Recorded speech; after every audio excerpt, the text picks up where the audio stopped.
We have people surviving lightning strikes once, and that's already insane. But this guy got struck twice and walked it off like the universe hit retry by accident. Scientists are calling it a statistical miracle, but the effect is way weirder than anyone expected. A normal lightning strike already scrambles your whole system, but two, it's like his body got rebooted with bonus features. The first strike knocked him flat. Heart stops, shoes explode, the full cartoon special. But the second one? Fishermen who saw it said he stood up faster, like getting electrified actually charged him. Some swear he moved sharper afterward, like his nerves were firing on overdrive. Doctors ran tests expecting permanent damage, but everything came back normal. Almost too normal, like his body refused to take the hint. The crazy part? Double lightning strikes aren't supposed to happen, let alone end with someone walking away. But now everyone's thinking the same thing. Surviving one bolt makes you lucky. Surviving two makes you something else entirely. I'm starting to realize that being a small creator is like yelling into a void that's wearing noise-canceling headphones. Like the other day, I post a video I spent hours on editing. Captions. Perfect timing. The whole masterpiece treatment. I hit upload thinking, yeah, this one's gonna do numbers. And then 12 views. Half of which are me checking if it's broken. Meanwhile, some dude drops a video of his cat sneezing, and it hits 4 million views before I can blink. Like, bro, how? What secret deal did he sign with the algorithm gods? I'll spend days planning content, and the app's like, let's show this to 3 people, and one of them is your aunt. But let a big creator post the exact same idea, and suddenly the internet's like, genius, revolutionary, give them a trophy. And the worst part? People say stuff like, just be consistent. Bro, I am consistent. I'm consistently getting ignored. I'm starting to realize being a small creator isn't about talent. It's about trying to go viral in an algorithm that treats you like you don't exist. I'm starting to realize that the friend who says they're 5 minutes away is actually the biggest liar in modern history. So the other day, we're supposed to meet up. Nothing crazy. Just hang out, grab food, be normal humans. I text them, yo, where you at? They reply instantly, 5 minutes away. Cool, awesome, perfect. Except 10 minutes go by. Then 15. I'm looking around like I'm being pranked by the universe. So I call them. And when they pick up, I hear absolutely nothing that sounds like a car. No engine, no wind, just silence and vibes. Then I hear it. The microwave. The microwave. This man is still at home heating up food like we don't have plans. I'm like, bro, are you even outside? And they hit me with, yeah, I'm leaving right now. Which is exactly what someone who is not leaving right now would say. Suddenly they're putting on shoes, grabbing keys, walking to the door, like it's a whole documentary. I'm starting to realize when someone says they're 5 minutes away, what they really mean is, they just thought about leaving. And that's as far as they got. I'm starting to realize that. Group projects are just public reminders of who actually has friends and who does not. So the other day, teacher goes, all right, class, get into groups of 3. And instantly, everyone spins around like they're picking teams in the Hunger Games. People are locking in their besties, chairs sliding, desks moving. It's basically speed dating, but with worksheets. And I'm just standing there like, hello? My desk suddenly becomes an island. Everyone else is laughing, fist bumping, forming squads like they trained for this moment. And I'm sitting alone like the DLC character. Nobody downloaded. The teacher looks around the room, sees me sitting solo, and hits me with the most painful sentence in school history. You can join their group. Their group. The group that already has 3 people. Already has roles. Already finished half the assignment. While I'm still dragging my chair over. Like an unwanted USB drive. I'm starting to realize. Group projects aren't about teamwork. They're about discovering just how fast everyone can pretend. They don't see you. I'm starting to realize that. The person who reminds the teacher about homework might actually be the school's biggest villain. So the other day, class is calm. Teacher's talking, everyone's quietly praying. They forget the assignment we all ignored. The bell is seconds from ringing. We're right there. Freedom in touching distance. And then out of nowhere, that one student throws their hand up like a flare gun. Teacher, didn't we have homework? The whole class turns like, did you really just betray us all? The teacher lights up. Oh, yes, thank you for reminding me. Thank you? Who is thanking this menace? Now everyone's panicking, digging through bags for homework we absolutely did not do, and the reminder kid just sits there like, what? I was helping? Helping? Who? I'm starting to realize. People who remind the teacher about homework aren't students. They're undercover chaos agents. I'm starting to realize that being last picked in sports class isn't just a moment. It's a lifestyle. So the other day, PE teacher goes, all right, we're picking teams. And instantly, the athletic kids start scanning the room like coaches at the NFL draft. Everyone's getting chosen left and right. People high-fiving, bragging, acting like this is the Olympics. And I'm just standing there, hugging my knees, hoping anyone, makes eye contact with me. But no, I'm invisible. I'm basically a background character, waiting for my scene to get cut. Then we reach the dreaded moment. The final pick. Me. Both captains look at each other like, you want them? No, you take them. Like I'm a broken shopping cart. And when I finally join the team, everyone immediately adjusts their strategy like, okay, nobody pass to them and keep them away from the ball. I'm starting to realize, being last picked isn't about skill. It's a public announcement that your athletic ability is strictly vibes only. I'm starting to realize that there is always one guy who forgets it's non-uniform day. Every single time.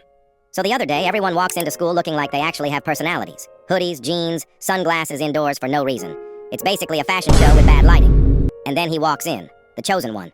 The only person still wearing full uniform, shirt tucked in, tie tight, shiny shoes reflecting his shame. The moment he enters, the whole class turns like he's a museum exhibit. Behold, the guy who didn't get the memo. And the look on his face. That slow, confused realization. As he sees everyone else dressed like they just rolled out of bed, it hits him like a jump scare.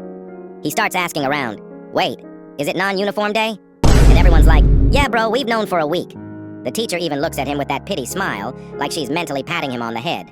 Maybe next time. I'm starting to realize there's always one person who could survive an apocalypse, but can't survive a school memo. I'm starting to realize that 3 a.m. motivation is the biggest liar on the planet. So the other night, I'm lying in bed, can't sleep, scrolling like a raccoon with Wi-Fi, and suddenly something in my brain goes, you know what? Let's change our whole life right now. I'm planning everything. New workout routine, new diet, new study schedule. I'm basically becoming a billionaire astronaut by sunrise. I'm like, tomorrow, I'm waking up at 5 a.m., running 6 miles, cleaning my whole room, and starting that 47-chapter project. I'm unstoppable, because I'm also half delusional. Then the actual morning hits. Alarm goes off at 5 a.m., and my 3 a.m. self, gone, vanished, like a deadbeat dad who went for milk.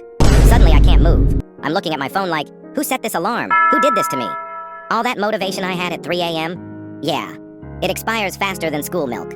I'm starting to realize 3 a.m. motivation isn't inspiration. It's just sleep deprivation wearing a superhero cape. I'm starting to realize that having that one friend you can't keep a straight face around is actually a medical condition at this point. So the other day, we're in a totally serious situation. Teacher talking, quiet room, nobody breathing too loud.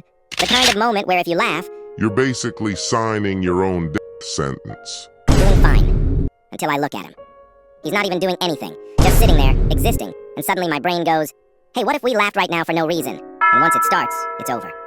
I'm biting my lip, turning purple, shaking like I'm trying not to explode. He sees me struggling, raises one eyebrow. And that's it. I'm gone. Now the whole room is silent, and I'm over here wheezing like a broken flute. The teacher's staring at us like we just ruined her entire year. And my friend? He's acting innocent, but I can see the smirk. The smirk that says, yeah, I did that. I'm starting to realize it's impossible to be serious when your best friend exists within a 5-foot radius. I'm starting to realize that if you think you saw a white Iberian lynx roaming somewhere, you might have just stumbled onto one of nature's greatest secrets. So the other day, people are talking online about this super rare sighting. A lynx. White. Not gray or tawny, but white.